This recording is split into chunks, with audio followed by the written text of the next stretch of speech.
सभी UPSC aspirant का JTC IAS के प्लेटफॉर्म में एक बार फिर से स्वागत है। दोस्तों, जैसा कि आप लोग जानते हैं कि जब हमने जेटीसी ज्वाइन किया था तो जेटीसी ज्वाइन के बाद हमने एक अपना इंट्रोडक्शन दिया था कि हम जेटीसी आईएएस को क्यों ज्वाइन किए। ठीक है, इससे पहले हम कई ब्रांचों में पढ़ा चुके हैं और हमारा यूपीएससी पढ़ाने का करीब 6 वर्षों का अध्ययन रहा है, जिसके समय हम चलते आपके साथ फर्स्ट क्लास में इंट्रोडक्शन दिए थे कि कैसे मैंने यूपीएससी बच्चों को तैयारी कराई और आज वास्तव में हम कंटेंट के पीछे यूपीएससी के लिए हम जाने जाते हैं पढ़ाने के लिए। तो आपको मैं बता दूं कि आज हम जिस कहानी के बारे में बताएंगे जिसकी आप तैयारी कर रहे हैं, जैसे यूपीएससी की तैयारी आप कर तो रहे हैं मगर आपको यूपीएससी का इतिहास क्या कहता है, क्या यूपीएससी की तैयारी वास्तव में यही हम क्यों करते हैं। एक तो सबसे बड़ा हमारे जहन में ये बात आती है। दूसरी बात क्या है कि यूपीएससी की शुरुआत क्यों की जाती है और आज ये हमारे देश का प्रतिष्ठित पद है जिसके लिए हम अपनी पूरी जान लगा देते हैं तैयारी के पीछे, पूरा अपना समय जीवन का देते हैं जब तक हमारे पास एज होती है। तो उसी संदर्भ पे आज हम लोग क्लास करेंगे कि यूपीएससी का गठन कैसे होता है। तो दोस्तों, शुरुआत हम करेंगे बिल्कुल जीरो से कि यूपीएससी का जो शब्द आया, जिसको हम क्या क्या जानते थे और बदलते बदलते आज हम लोग सेवा आयोग बना।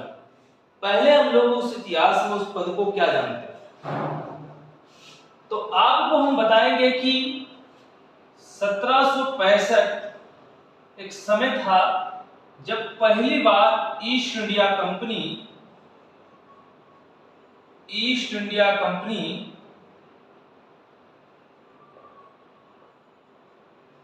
ने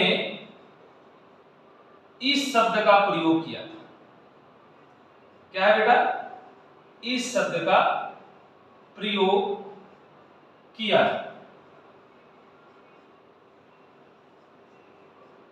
समझ गए होंगे आप कि यूपीएससी का पहली बार जो शब्द आया था वो कब आया था। तो यूपीएससी का जो पहली बार शब्द बेटा आया वो 1765 में आया। ईस्ट इंडिया कंपनी ने इस शब्द का पहली बार प्रयोग किया। इसके बाद हम आपको बताएंगे कि 1769 में कितने सालों बाद, सिर्फ केवल 4 सालों के अंतराल में 1769 का जो समय आप देख पा रहे हैं, इसमें क्या हुआ कि ये जो हम सिविल सेवा सर्विसेज की बात कर रहे हैं, ये क्या किया गया, ये शब्द आया और इसे प्रस्तुत किया गया इस सन में।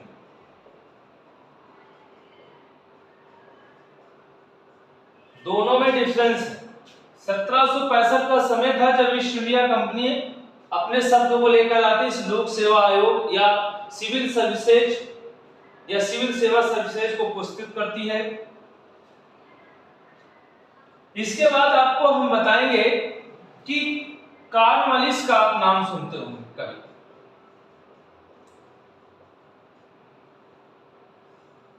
बहुत सारे बच्चों को कॉर्नवालिस की जो तैयारी कर रहे हैं हमारी यूपीएससी की, वो बहुत बच्चों को कॉर्नवालिस के बारे में जरूर पता होगा कि कॉर्नवालिस कौन था। कॉर्नवालिस का जो समय था वो बेटा था 1786 से लेकर 93 के बीच। इस समय ये गवर्नर जनरल भारत के थे। क्या थे बेटा? गवर्नर जनरल थे। कौन थे? Lord Cornwallis. समय क्या था इनका? 1786 से लेकर के 93 के बीच। तो आपको बता दें कि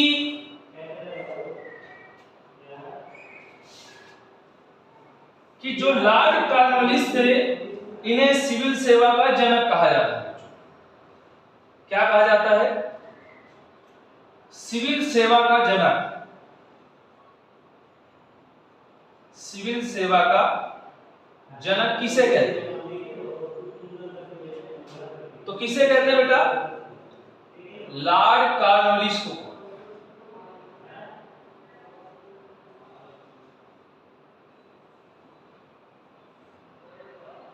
पहली बार इन्होंने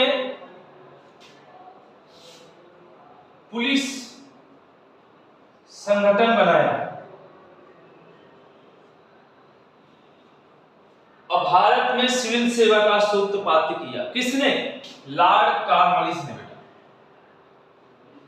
इस बात को आपको पूरी तरीके से पता होना चाहिए कि सिविल सेवा की शुरुआत करने वाला यही व्यक्ति है जिसने भारत में सिविल सेवा नहीं, इंग्लैंड में सिविल सेवा की शुरुआत की जाती है।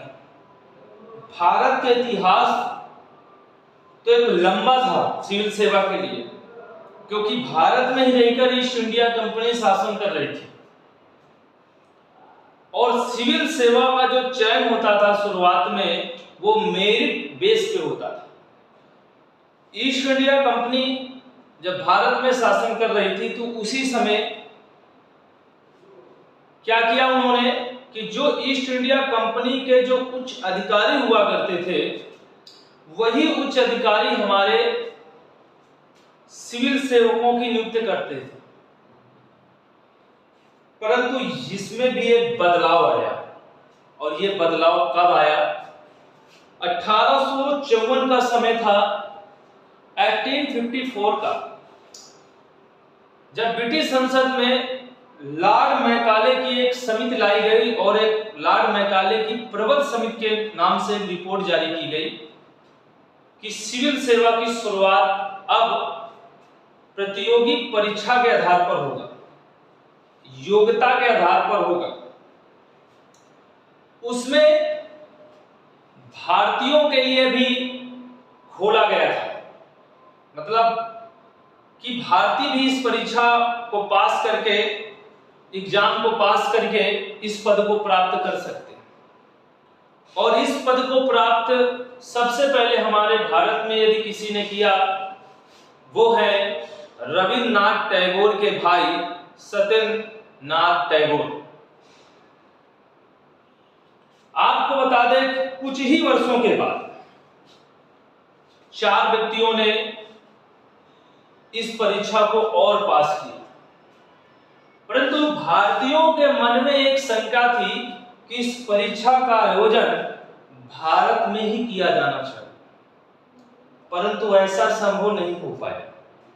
ऐसा संभव हो नहीं पाया क्योंकि भारतीयों की संख्या इस पद को प्राप्त करने पर न्यूनतम थी।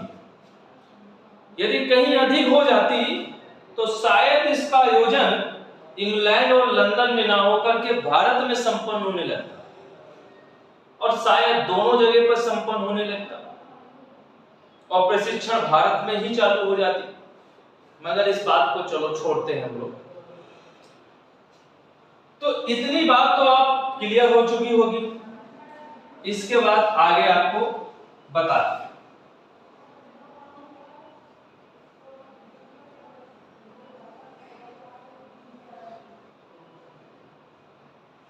एक नाम सुने होंगे आप, लॉर्ड वेलेस्ली, जिसे बेटा बंगाल का शेर कहा जाता है और इसका समय रहा है हमारा 1798 से 1805।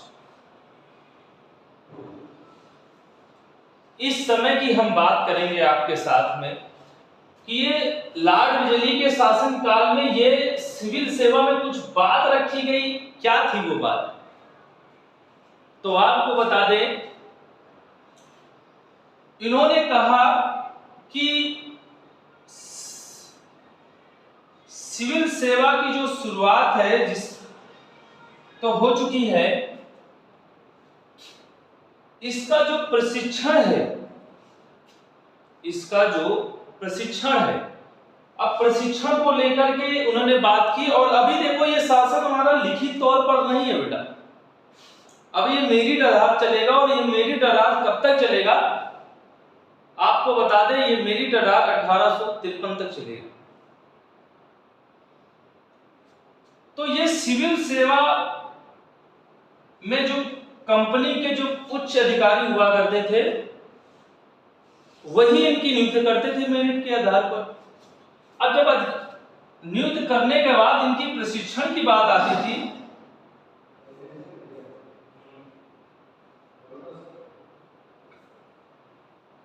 की बात आती थी तो इनका प्रशिक्षण कहाँ कराया जाए, ट्रेनिंग बेस कहाँ रखा जाए। तो लॉर्ड वेलेस्ली जब आए, यहाँ के गवर्नर रहे 1798 से 1805 के बीच में, तो इन्होंने तो 1800 के आसपास इन्होंने कलकत्ता में एक फोर्ट विलियम कॉलेज की स्थापना की।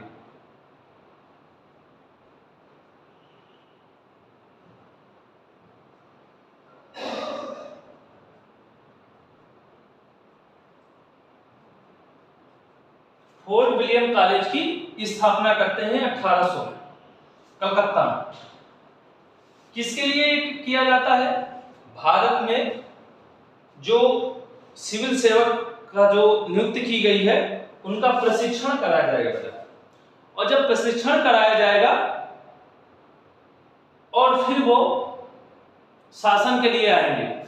मगर आपको बता दें कि जो ईस्ट इंडिया कंपनी के डायरेक्टर, जिसे हम आज भी हमारे कंपनी के डायरेक्टर होते हैं, उस समय कोर्ट ऑफ डायरेक्टर्स हुआ करते थे।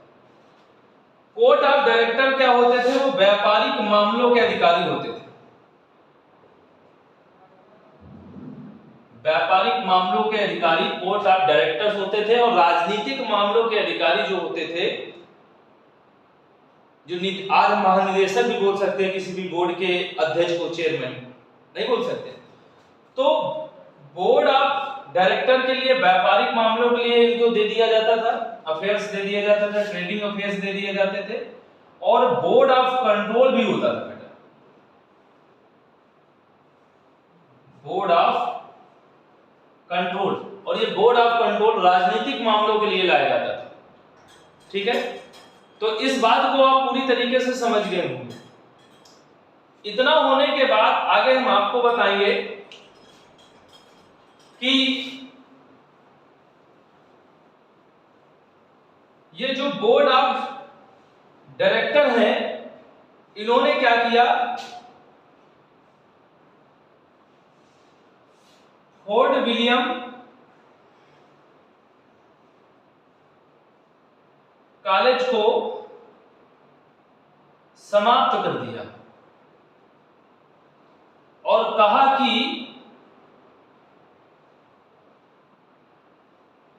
अब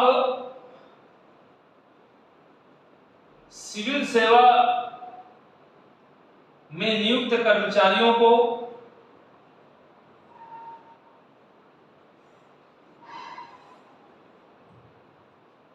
लंदन में प्रशिक्षण कराया जाएगा।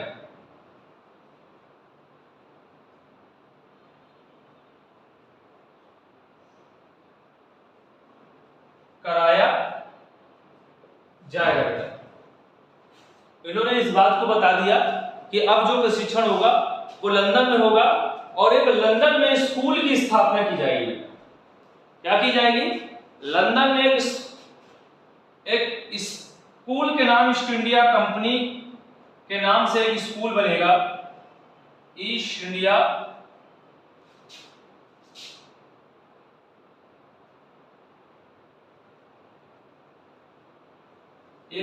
ईस्ट इंडिया स्कूल की स्थापना की दी जाएगी और वो लंदन के हाईगेट में की जाएगी। लंदन के हाईगेट में एक ईस्ट इंडिया कॉलेज की स्थापना की गई और उसी में ये प्रशिक्षण कराया जाएगा। तो अभी हमारे पास जो सिविल सेवकों की नियुक्ति चयन हो रहा है वो खुली प्रतियोगिता नहीं है, ओपन कंपटीशन नहीं है। अभी ओपन कंपटीशन की बात तो हम जाके कहां करेंगे? 1833 के चार्टर्ड एक्ट पर। समझ रहे हैं ना मेरी बात को? ओपन कंपटीशन को तो तब चालू किया गया था। इसकी शुरुआत ओपन कंपटीशन है, खुली प्रतियोगिता परीक्षा प्रणाली की कोई शुरुआत यहाँ ना थी। यहाँ पर कोई परीक्षा नहीं ली जाती थी, केवल कंपनी के उच्च अधिकारी ही सिविल सेवकों की नियुक्ति करते थे। मगर आपको बता दे, ये प्रक्रिया 1855 तक चलती गई। 1855 तक ये प्रक्रिया चलती गई। वैसे तो इससे पहले हमारे चार्टर्ड एक्ट आए 1813, 1833 और 1853। ये 3 चार्टर्ड एक्ट थे और इन चार्टर्ड एक्टों में खुली प्रतियोगिता की परीक्षा की बात 1833 के चार्टर्ड एक्ट में की गई थी। बात आती है कि ये 1855 तक सिविल जो सेवकों का चयन है वो मेरिट आधार पर ही किया जाता था।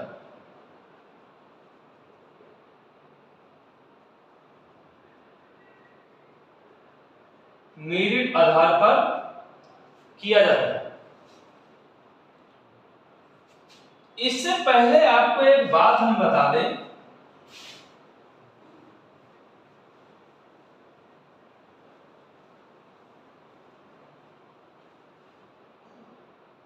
कि 1853 में एक ब्रिटिश संसद में लॉर्ड मैकाले की अध्यक्षता पर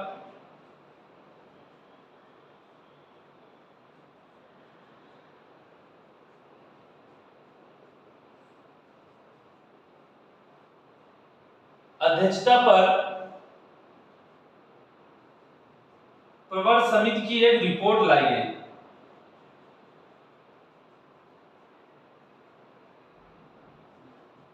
रिपोर्ट प्रस्तुत की गई।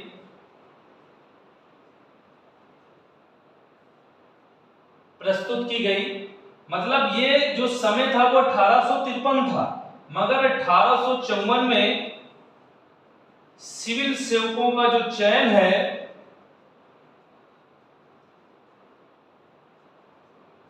वो मेरिट आधार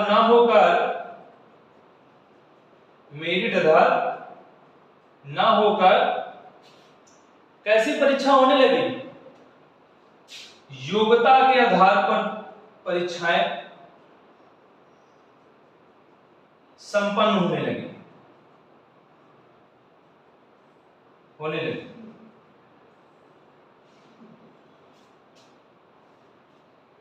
इतनी बात तो आप लोग पूरी तरीके से समझ गए होंगे। आगे बात करते हैं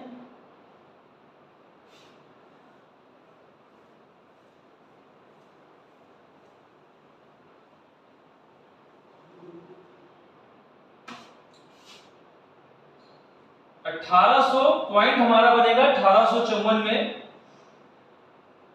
सिविल सेवा की शुरुआत होती है। ये हमें पॉइंट आपको याद रखना पड़ेगा।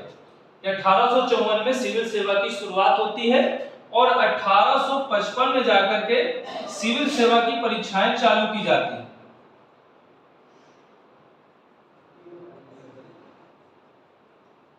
शुरू कर दी जाती है।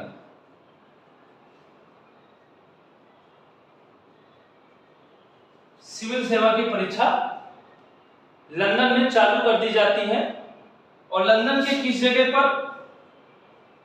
लंदन के हैलीवेड पर। यह प्रशिक्षण का केंद्र होता था। यह प्रशिक्षण का एक स्कूल था। इस जगह पर परीक्षाएं लंदन में शुरू कर दी जाती है और उसके लिए जो आयु रखी जाती है बेटा वो रखी जाती है 18 से 23 वर्ष।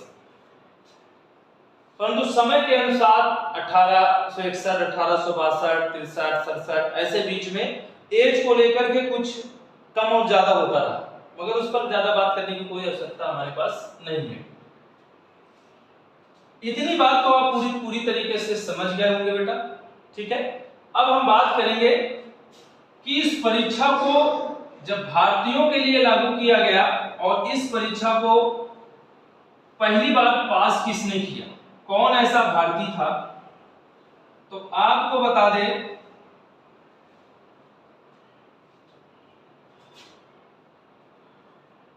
रविंद्रनाथ टैगोर का नाम आप लोग सब जानते हैं। रविंद्रनाथ टैगोर, इनके भाई थे सत्येंद्रनाथ टैगोर। इन्होंने 1864 में आईसीएस की परीक्षा को, इंडियन सिविल सर्विस की प्रतियोगी परीक्षा को पास किया था। वही आपको बता दें ये सन 1864 है और ये 1868 की बात हम लोग करते हैं। चार और भारतीय इस परीक्षा को पास करते हैं, परंतु भारतीयों की जो मांग थी कि इस परीक्षा का जो आयोजन है वो कहां किया जाए बेटा? भारत में किया जाए।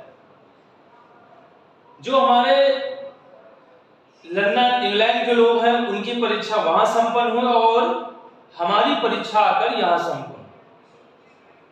इससे पहले आपको बता दें 1858 भारत शासन अधिनियम भी आया था और इस भारत शासन अधिनियम में गवर्नर जनरल के पास सारी शक्तियां बढ़ती चली जा रही थी। तो गवर्नर जनरल ने कहा कि जो प्रशासनिक शक्ति है, जो हमारे भारत के अंदर जो प्रशासनिक एकीकरण है, जो प्रशासन की चलाने की जो जिम्मेदारी है, मैं किसी और को देना चाहता हूं। उसके लिए मैं एक पद लेके आना चाहता हूं। तो 1858 में आपको बता दें एक राज्य सचिव का पद लाया गया था। ये व्यक्ति और इस पद को पहले प्राप्त करता हमारे थे Charles Wood, sir Charles Wood.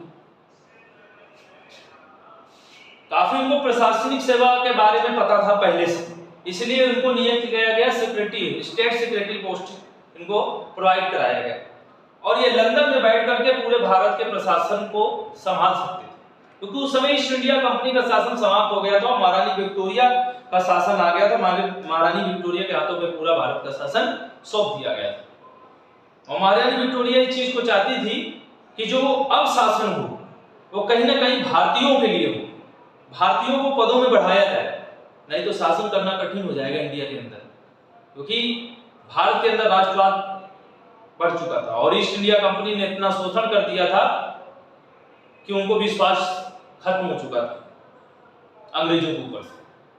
मगर फिर भी हमारी महारानी विक्टोरिया ने घोषणा पत्र करके 1 नवंबर 1858 को महारानी विक्टोरिया एक अनाउंस करती है, लॉर्ड कैनिंग पढ़कर के उसको सुनाते हैं इलाहाबाद आज प्रयागराज में।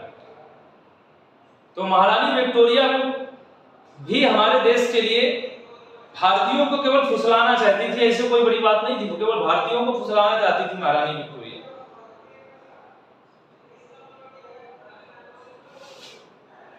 तो इतनी बात आप लोगों को पूरी तरीके से कंफर्म हो गई।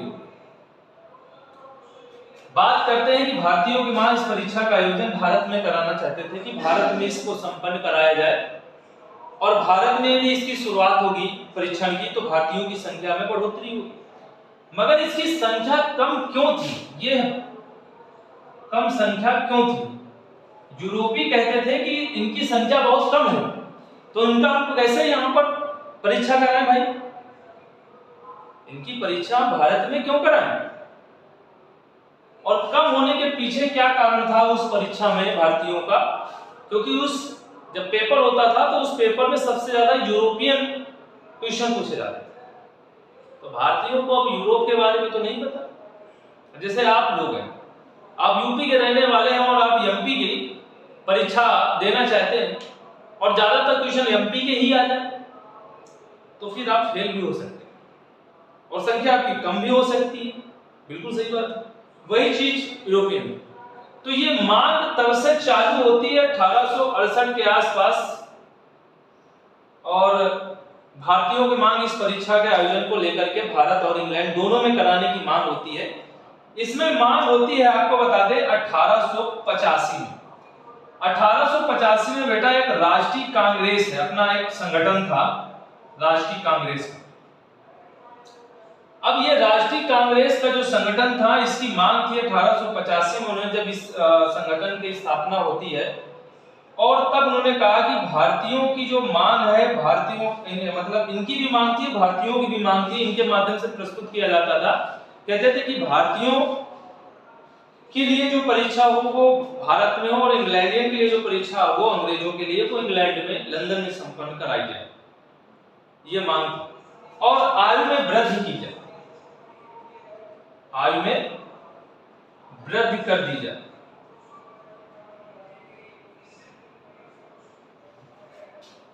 ये बात उन्होंने कहा।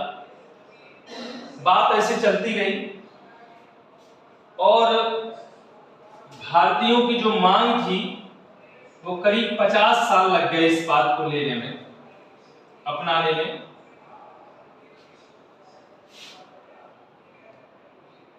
नाइनटीन 1922 में जाकर के भारतीयों की मांग संपन्न होती है और इलाहाबाद में परीक्षा चालू कराई जाती है। इतना बात आपको हमने अभी इस जगह पर बताया। इसके बाद आगे हम लोग चलेंगे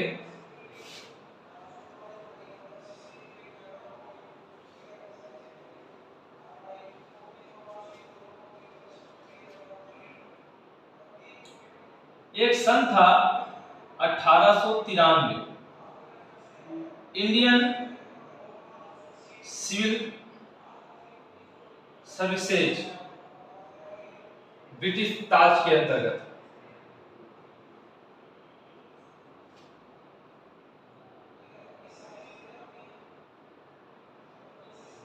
अब ब्रिटिश ताज के अंतर्गत इंडियन सिविल सेवा की जो शुरुआत होती है हमारे यहाँ वो होती है 1893 में। इससे पहले हमारे यहाँ एक सन आपको बता दे 1867 में इंपीरियल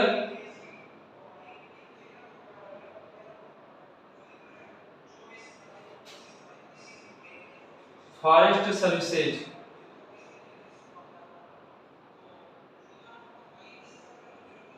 आपको पता होगा हमारे यहाँ आईएएस, आईपीएस और आईएफएस ये 3 अखिल भारतीय सेवाएं हैं जो देश में सेवा कर रही है।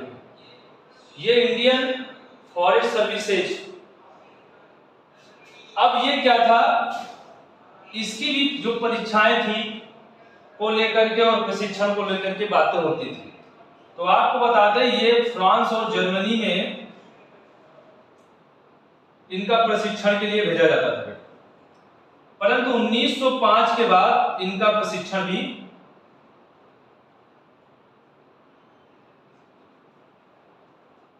कहां किया गया, लंदन में चालू कर दिया गया। पहले 1905 से पहले ये फ्रांस और जर्मनी में इनकी परीक्षाएं कराई जाती थी। कहां कराई जाती थी, फ्रांस और जर्मनी में इनका प्रशिक्षण कराया जाता था और 1905 में इस प्रशिक्षण लंदन में कराया जाता था। इस बात को आपको पूरी तरीके से क्लियर हो गया होगा। और इस परीक्षा को 1920 में आते आते इंग्लैंड और भारत में शुरू कर दी गई और ये 1966 में जाकर बेटा क्या हुआ, भारत के अस्तित्व में आ गया। अब हम इस मुद्दे पे बात करेंगे, इंडियन सिविल सर्विस मतलब पुलिस सेवा विभाग पर बात करेंगे कि ये जो पुलिस सेवा थी,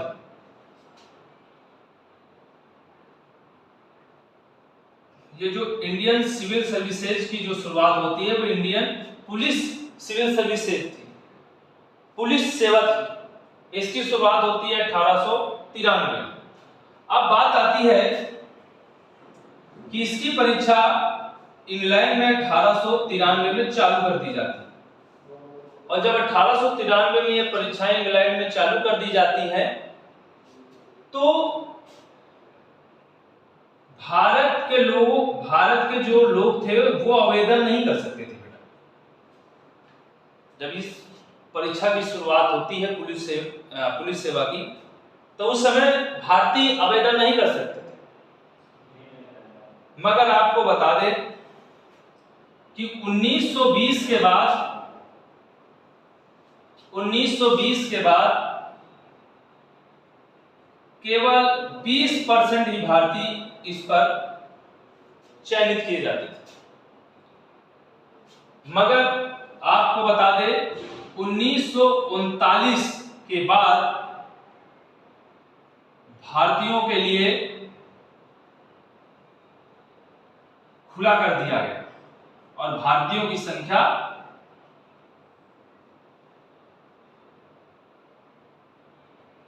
अंग्रेजों से अधिक होने लगी। और ये कब किया गया? 1939 में बेटा किया। समझ रहे हैं मेरी बात को? 1939 में इसको किया गया। आगे बात करेंगे हम लोग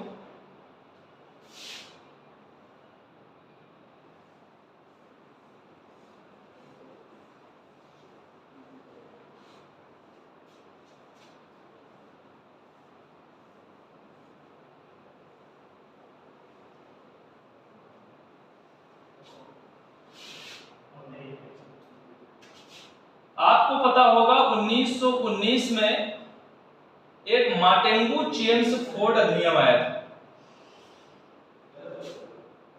अधिनियम था और पहली बार लोक सेवा आयोग के गठन की मांग की गई।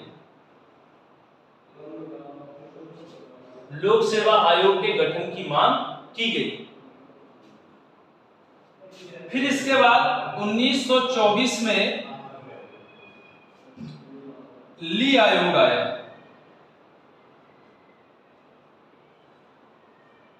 उन्नीस सौ 1924 में क्या आया? ली आयोग। किसकी अध्यक्षता में?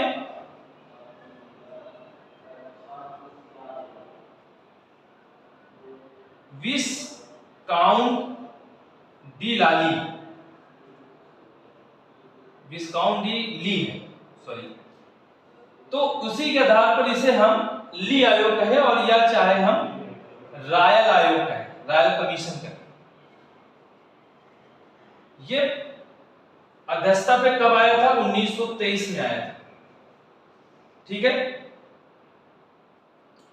इनकी सिफारिश थी कि भारतीयों और अंग्रेजों की संख्या बराबर भागीदारी हो।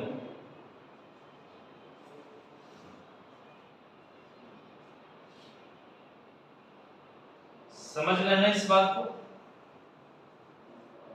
सिविल सेवा की भर्ती को लेकर के ये आयोग 1924 में लाया गया।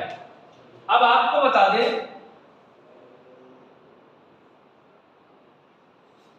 कि इससे पहले एक 1885 में जब मांग की थी, किसने? राष्ट्रीय कांग्रेस ने। उसके बाद जस्ट एक साल बाद 1886 में एक एचिसन कमेटी आई थी,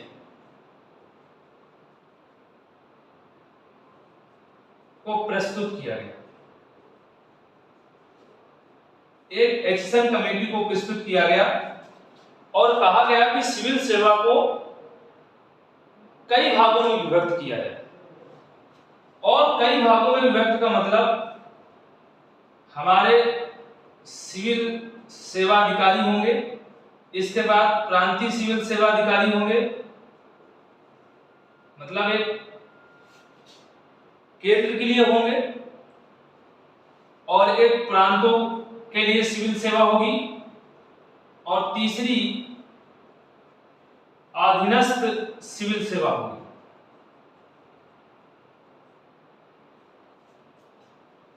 और आयु सीमा 18 से 23 रखी जाएगी। बेटा कितनी रखी जाएगी? 18 से 23 रखी जाएगी। इसके बाद आपको बता दें,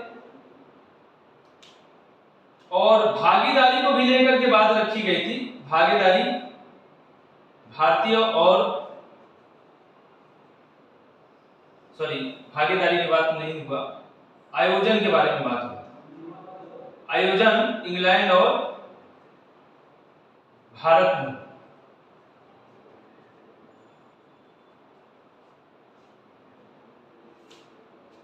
इतनी बात यहाँ तक हुई थी।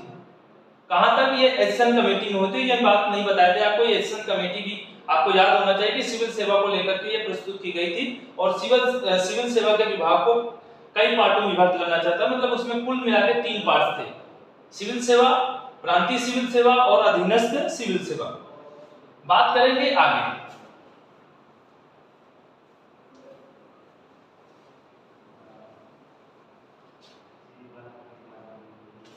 आपको बता दें 1935 से पहले एक भारत शासन अधिनियम आया था, या भारत सरकार अधिनियम या भारत शासन अधिनियम।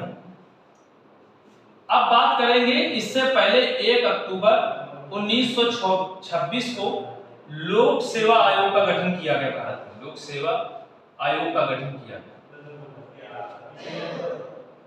ये आप याद रखना, इस परीक्षा में ज्यादातर क्वेश्चन पूछ लिया जाता है कि 1 अक्टूबर 1926 का डे था और उस समय लोक सेवा आयोग का गठन किया गया और इसका प्रावधान किया गया था बेटा, प्रोविजन जो किया गया था वो किया गया था प्रोविजन 1999 मार्टिन चेम्सफोर्ड अधिनियम में ये लोक सेवा आयोग के गठन की मांग की गई थी और संपन्न हुआ जाके 1 अक्टूबर 1926 को। और इसका नाम बनाया गया केंद्रीय लोक सेवा आयोग। केंद्रीय लोक सेवा आयोग के नाम से इसका गठन किया गया, के नाम से बेटा गठन किया गया। बहुत बड़ी प्रक्रिया है इसको लेकर। अब हम पहुंच चुके हैं अपने अंतिम समय पर यूपीएससी को लेकर। अब जब केंद्रीय लोक सेवा आयोग का गठन होता है, इसके बाद आपको बता दें कि 1935 का अधिनियम, भारत सरकार अधिनियम आता है या भारत शासन अधिनियम कभी बोल देते हैं हम लोग। इसमें अखिल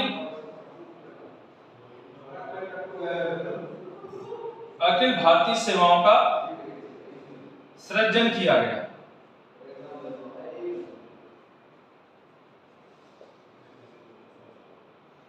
सृजन किया गया। जब अखिल भारतीय सेवा का सृजन किया गया तो इसमें आईएएस, आईपीएस और आईएफएस। आपको पता है आईएफएस 2 प्रकार, फॉरेन सर्विस और एक फॉरेन सर्विस है, फॉरेस्ट सर्विस है आईएफएस के लिए, ठीक है। इसमें मांग ये आई कि केंद्र के लिए संघीय लोक सेवा आयोग,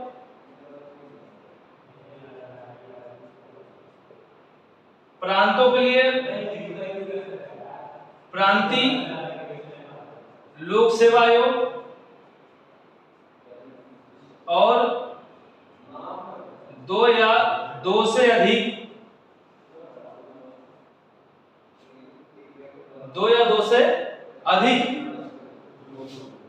संयुक्त लोक सेवा आयोग। और ये जाकर के संपन्न हुआ बेटा 1937 में संघीय लोक सेवा आयोग का गठन हुआ। अब आपको बता दें यही संघीय लोक सेवा आयोग 26 जनवरी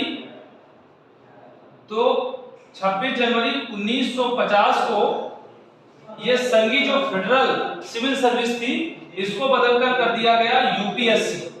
यूपीएससी मतलब संघ लोक सेवा आयोग, संघ लोक सेवा आयोग। ये गठन कंप्लीट होता है।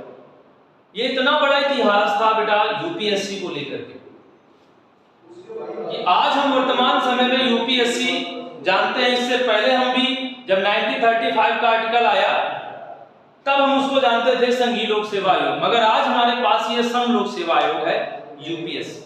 तो इस प्रकार से आपको बता दें बेटा यूपीएससी का इस तरह से गठन कंप्लीट हुआ था। एक बड़ा इतिहास रहा यूपीएससी को गठन का लेकर, उनके नामों के परिवर्तन को लेकर।